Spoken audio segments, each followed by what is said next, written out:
एक कथा आती है बड़ी सुंदर। एक बार माँ जगत जननी जगदम्बा अम्बा माँ पार्वती जी कैलाश पर बैठी थी। भोगड़दानी नहीं थे उस समय पर, भगवान शिव भोगड़दानी उस समय पर वहां नहीं थे। माँ जगत जननी बैठी हुई थी। एक बूढ़ा ब्राह्मण साधारण सी जिंदगी जीने वाला, बिल्कुल सहजता का जीवन जीने वाला, अपने काम में चलते चलते चलते चलते जा रहा। रोज उसका नियम था भगवान की भक्ति करना, स्मरण करना, जप करना, पाठ करना। शाम का समय था, देख नहीं पाया, ध्यान गया नहीं और मालूम पड़े कि उसके चरण एक खड्डे में गिर गए और खड्डे में पड़ने से उसका पांव टूट गया, शरीर में चोट लग गई। उसके घर के लोगों ने उसको घर में ले जाकर सुला दिया। बहुत दिन तक वो घर में ही पड़ा रहा। घर में जगत जननी जगदम्बा अम्बा माँ पार्वती जी ने देखा,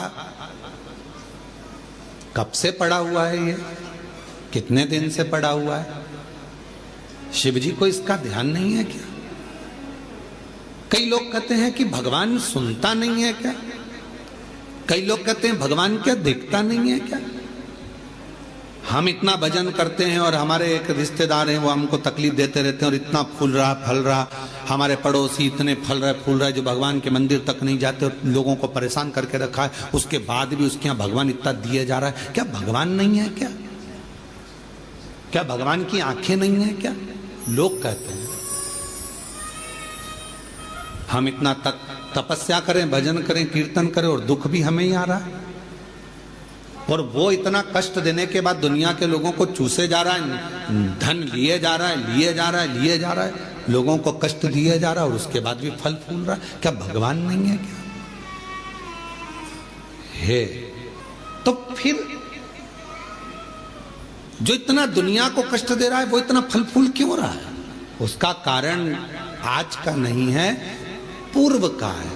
कोई पिछले जन्म का उसने अच्छा कर्म करा होगा तो आज उसको भगवान ने इतना गाड़ी बंगला सत्ता वैभव जायदाद सब पूर्व का करा होगा, आज भोग रहा है।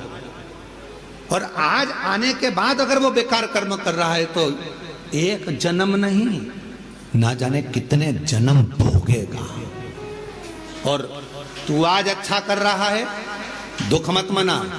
तूने पूर्व में कोई गलत कर्म करा होगा तो आज तेरे पास में ना थोड़ा धन कम है, वैभव कम है, सत्ता कम है, पर तेरे पास भजन तो ज्यादा है ना।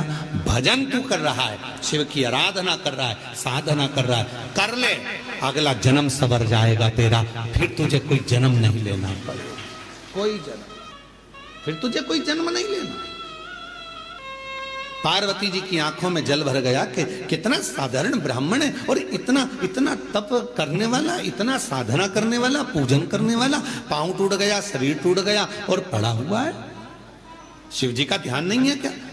थोड़ी देर बाद भगवान शंकर आ गए, पार्वती जी उनसे रूठ कर बैठ गए। क्यों? क्योंकि भक्तों की दशा नहीं देखी गई, भक्तों की दशा नहीं देखी गई, माता से रूठ कर बैठ गए। शिव जी ने पार्वती जी से कहा, क्या बात है जगत जननी, तुम आज रूठी हुई सी दिखती हो। प्रभु आप इतने बड़े दयालु है, भगवान ने आपको 3-3 नेत्र दिए हैं, उसके बाद एक ब्राह्मण भक्त की दशा नहीं देखी जा रही तुमसे? जो रोज मंदिर जाता था, रोज भजन करता था, उसके पांव में चोट लग गई, कमर टूट गई, पांव टूट गया, वो पड़ा हुआ है पलंग पर, उसकी दशा नहीं देखी जा रही तुमसे? उसके पांव सही नहीं कर सकते, उसकी कमर सही नहीं कर सकते? शिव जी ने कहा, पार्वती कमर और पांव तो मैं एक बेलपत्र दूं उसको और खाएगा और वो ठीक हो जाएगा, पर मैं चाहता हूं कि थोड़ा समय वो पलंग पर पड़ा रहे, थोड़ा समय वो पलंग पर रहे, पलंग पर पड़ा रहे। हाँ, वो तुम्हारे को भज रहा है, तुम्हें जप रहा है, तुम्हारी आराधना कर रहा है और तुम कह रहे हो उसको पलंग पे पड़े रहने दो। हाँ पार्वती जी, उसको पड़े रहने दो। पार्वती जी नहीं मानी और पार्वती जी ने जाकर एक बूढ़ी का रूप रखकर उसको, पार्वती जी ने थोड़ा सा जल पिलाकर उसको पूरा स्वस्थ कर दिया।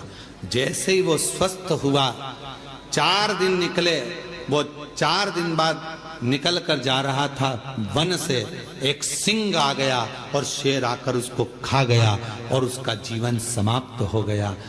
पार्वती जी ने कहा जिसको मैंने ठीक करा था वो तो मर गया, मर गया, सिंह ने खा लिया, प्राण छूट गए उसके, वो मर गया। शिव जी के पास गई पार्वती जी, वो मर गया प्रभु, जिसको मैंने ठीक करा था उसके प्राण छूट गए। शंकर भगवान कहने लगे पार्वती तुम जान नहीं पाई मुझे, हे जगत जननी, मैं काल अधिपति महाकाल हूं, मैंने उसकी मौत को देख लिया था, इसलिए तुझसे कहा था कि इसको पलंग पर पड़े रहने दे। ये पड़ा रहता, इसकी मौत टल जाती और ये ठीक होकर फिर अपने काम में लग जाता, पर तूने चलने नहीं। आप में से कई लोग हैं ऐसे जो भगवान को दोष देते हैं, कई लोग कथा श्रवण करने वाले भी ऐसे हैं जो परमात्मा को दोष देते हैं। हम इतना पूजन पाठ करते हैं तो दुखी हैं, हम जल चढ़ा रहे हैं तो दुखी हैं, हम मंदिर जा रहे हैं तो दुखी हैं, वो व्यक्ति इतना फल फूल रहा है, वो ऐसा कर रहा है, हम दुखी हैं। हम ना परमात्मा को धन्यवाद देना कि मैं तेरी निगाह में हूं, धन्यवाद दो। थोड़ा सा कष्ट आ गया तो रोना नहीं, भगवान को धन्यवाद देना कि कोई बड़ा दुख आने वाला था, थोड़े से दुख पर निकाल दिया। हाथ में लग गई, पांव में लग गई, घर में पड़े हो ना, तो परमात्मा चाहता है कि तेरे साथ कोई घटना घटने वाली थी तो निपटने वाला था, इसलिए हाथ पैर तोड़कर तुझे घर के अंदर पटक दिया कि तेरी जिंदगी बच जाए, तुझे कहीं जाना ना पड़ जाए। छोटी सी निकाल दिया, छोटी सी।